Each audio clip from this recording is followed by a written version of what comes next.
ভাইমন্দা অসমীয়া বোলছবি জগতৰ এক নতুন ধাৰা প্ৰতিষ্ঠা কৰা এগৰাকী ভূতাতৰা হিচাপে সকলোৱে আমি গ্ৰহণ কৰোঁ আৰু বোলছবি বুলিয়ে নহয় অসমৰ সমাজ জীৱনত ভাইমন্দা আমাৰ সকলোৰে আৱেগ কাৰণ চলচ্চিত্ৰ জগতখনত নতুন নতুন চিন্তাৰে নতুন নতুন সম্পৰীক্ষাৰে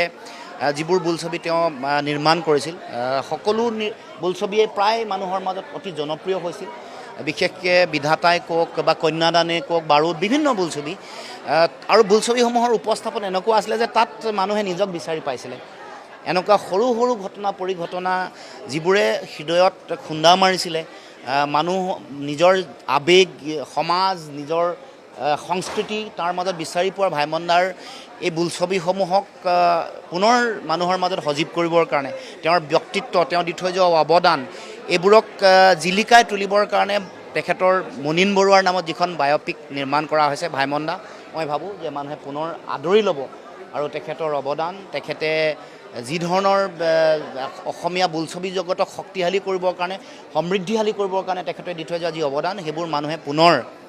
সকলোৱে উপলব্ধি কৰিব পাৰিব আৰু সকলোৱে আদৰি ল'ব বুলি মই এই বোলছবিখন আশা ৰাখিছোঁ।